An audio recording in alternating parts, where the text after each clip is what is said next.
Hello guys, ఇప్పుడు మన India space రంగంలో చాలా అడ్వాన్స్గా ఉంది. ఇస్రో లాంచ్ చేసిన ఆల్మోస్ట్ అన్ని మిషన్స్ ఒకే అటెంప్ట్లో సక్సెస్ అవుతున్నాయి. అది కూడా చాలా తక్కువ ఖర్చుతో. మనం వేరే దేశాలతో పోల్చుకుంటే చాలా అడ్వాన్స్గా ఉన్నాం అని చెప్పవచ్చు. మనం ఆల్రెడీ చూసాం, ఇండియాలో ఇస్రో ఒకటి స్పేస్ మిషన్స్ని చేయట్లేదని. స్కైరూట్ ఏరోస్పేస్ అనే ప్రైవేట్ కంపెనీ కూడా ఇండియాలో స్పేస్ మిషన్స్ చేస్తుంది. మరి స్పేస్లోకి శాటిలైట్ని లాంచ్ చేయడం అంత ఈజీనా? అసలు మనం మన సొంతంగా స్పేస్లోకి శాటిలైట్ని లాంచ్ చేయగలమా? అసలు శాటిలైట్స్ని తయారు చేయడానికి ఎంత ఖర్చు అవుతుంది? ఇలాంటి మరిన్ని విషయాలు ఈ వీడియోలో చూద్దాం. So let's start the video. Skyroot కంపెనీని 2018లో మొదలుపెట్టారు. వాళ్ళ ఫస్ట్ రాకెట్ని 2022లో లాంచ్ చేశారు. ఈ రాకెట్ని అతి తక్కువ ఖర్చుతో లాంచ్ చేశారు. అంటే మనీ ఉన్న ప్రతి ఒక్కరు శాటిలైట్స్ని స్పేస్లోకి లాంచ్ చేయగలరా? ముందుగా యావరేజ్గా ఒక చిన్న శాటిలైట్ని తయారు చేయడానికి దాదాపు 10 కోట్ల వరకు ఖర్చు అవుతుంది. ఇక పెద్ద శాటిలైట్స్ అయితే దాదాపు 500 కోట్ల వరకు ఖర్చు అవుతుంది. ఇది ఓన్లీ ఒక శాటిలైట్ని తయారు చేయడానికి మాత్రమే. మళ్ళీ దాన్ని లాంచ్ చేయడానికి, స్పేస్లోకి వెళ్ళాక దాన్ని మెయింటైన్ చేయడానికి వేరే ఖర్చు అవుతుంది. ఇంత ఖర్చు పెట్టి మనం శాటిలైట్ని తయారు చేస్తే మనం దాన్ని స్పేస్లోకి లాంచ్ చేయగలమా?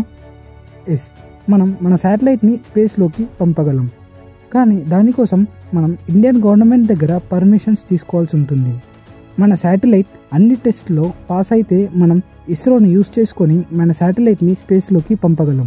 కానీ మన శాటిలైట్ని స్పేస్లోకి లాంచ్ చేసినందుకు ఇస్రోకి మనం ఛార్జ్ ఇవ్వాల్సి ఉంటుంది. ఇస్రో పర్ కేజీ వెయిట్కి 8 లక్షల నుండి 10 లక్షల వరకు ఛార్జ్ చేస్తుంది. అలా మన శాటిలైట్ ఎన్ని కేజెస్ ఉంటే అంత ఛార్జ్ చేస్తుంది. ఇక ఆ శాటిలైట్ స్పేస్లోకి వెళ్ళాక దాన్ని మెయింటైన్ చేయడానికి యావరేజ్గా నెలకు 2 లక్షల వరకు ఖర్చు అవుతుంది. ఇంత ఖర్చుతో కూడుకున్నది కాబట్టి శాటిలైట్స్ని సాధారణంగా ప్రైవేట్గా లాంచ్ చేయరు. ఒకవేళ చేయాలనుకుంటే ఇస్రో పెట్టిన రూల్స్ అన్నీ పాటిస్తే లాంచ్ చేయొచ్చు.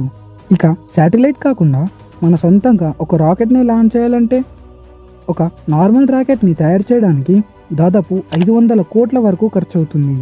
ఒకవేళ అయినా కానీ రాకెట్ని శాటిలైట్ని తయారు చేసి స్పేస్లోకి లాంచ్ చేయాలంటే ఏమైనా పర్మిషన్స్ తీసుకోవాలా?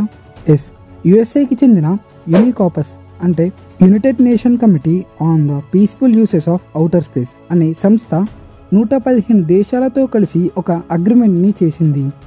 అందులో మన ఇండియా కూడా ఉంది. ఆ అగ్రిమెంట్ ప్రకారం స్పేస్ అనేది ఏ ఒక్క దేశానికి లేదా ఏ ఒక్క వ్యక్తి సొంతం కాదు. స్పేస్ ఒక్కటే కాదు, స్పేస్లో ఉండే ఏ సెలెస్టియల్ బాడీ అయినా, అంటే మూన్ అండ్ వేరే ప్లానెట్స్ పైన ప్రతి ఒక్కరికి హక్కు ఉంటుంది. సరైన టెక్నాలజీ ఉంటే ప్రతి ఒక్కరు వాళ్ళ గవర్నమెంట్ దగ్గర పర్మిషన్స్ తీసుకొని స్పేస్లోకి వెళ్ళొచ్చు. సో మీలో ఎంతమంది అంతులేని ఈ అంతరిక్షాన్ని అన్వేషించాలనుకుంటున్నారో కామెంట్ చేయండి.